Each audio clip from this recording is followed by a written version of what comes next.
Welcome to Love Your Coaching. I'm Charlie, and today we're going to talk about the action stage of a coaching session. If you have a shorter coaching session, perhaps 20-25 minutes, or you have a coaching session that's in the middle of the busy day, it's quite good to devote the end stage of the coaching session simply to actions.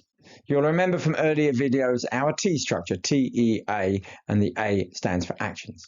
If you have a longer coaching session, then we need to do a bit more than actions, and the next video in this series will explain that in a bit more detail.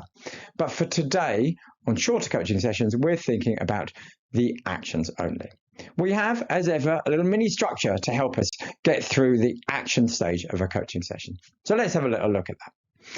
Clearly, when we get towards the end of a coaching session, let's say we've got 5 to 7 minutes to go, it's really good to stop and ask about the actions. What actions are they going to do on the basis of what they've talked about? And to be really clear, I do like the word actions, but actions may mean practical doing things, but they also might mean ongoing reflections. People may have only just started talking about this topic, and one action, and a perfectly legitimate action, may be to carry on thinking about it, to carry on talking about it, and that's fine. That could be enough. And especially if you're having just a 5-7 minute conversation, of course. But if you've got this 20-25 minutes, it's good to give the coachee the best chance of getting these actions actually done. So we like to have a few more questions that we may ask. We may ask about commitment. We may ask how up for it they are of taking on these actions that they've mentioned. We may ask also about obstacles, to help identify things that might be in the way so that they can get them out of the way. And we may ask about the impact. We may give them the opportunity to think about if they take these actions, what will they see? What will be different? So we've got 4 bits there. What's important clearly is the actions. And it's not important to cover all of those 2, 3, 4, but I think it is important to do some.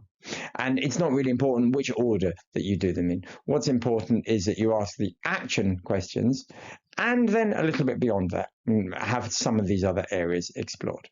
It will depend very much on how the coachee answers the actions questions, because they may talk about their commitment, they may talk about the obstacles just when you ask the action question. So that's our mini structure. As ever, a few question prompts, our little menu of questions that we can share with you for each of those. So at the action stage, I do quite like using tangible language. You'll see words there, what steps, specifically, tangible. But you can also ask quite simply, what are you going to do? Because that's the idea. We want them to name what they're going to do. So there's some action questions. And by the way, you never, ever, ever have to use a question that you see written down that you don't like, Have your own version of these. But this is a starter for 10 for you. The commitment questions, lots of coaches like using this 1 to 10 scaling question. It does feel a bit like coach language, doesn't it? We wouldn't ask it around the kitchen table, or on a 1 to 10 scale, are you going to do your homework? It has never been asked by a parent. So you might ask it in a normal way, like how keen, how enthusiastic you are, but the scaling question can certainly work as well. Obstacles. The reason we're asking for obstacles is not to bring the coachee down, but it is to help the coachee see if there are potential obstacles that they need to take them into consideration so they can get them out of the way. Some of the obstacles might be simply resolved. I need to commit. I need to put time in my diary. I need to get someone else on board. Some of the obstacles might still need a bit of working on in this coaching session. They may say, I'm still feeling a bit nervous. Their commitment may be 4. So they might need a bit of extra support, a bit of extra talking to help them overcome these obstacles. And then the impact. I think the impact can relate to the benefit, to the commitment, can't it? Because if someone can see doing these things will make a big difference, then they're likely to be more committed. We can't guarantee the correlation, but I think it's relatively clear, isn't it? So asking some questions about what would this mean to you, what difference might it make, all of those things are really useful, because then it can have the coachee fired up and ready to go and take on these actions.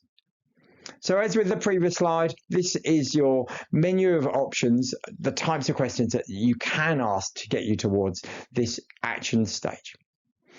And if your coaching session is relatively brief, when the actions have been talked through with some of these, you can quite simply move on and end the session. In a longer session, we need to do a little bit more, but for a session, a TEA session, we can just say good luck, hope you get on well, thank you, and session's done. There we go.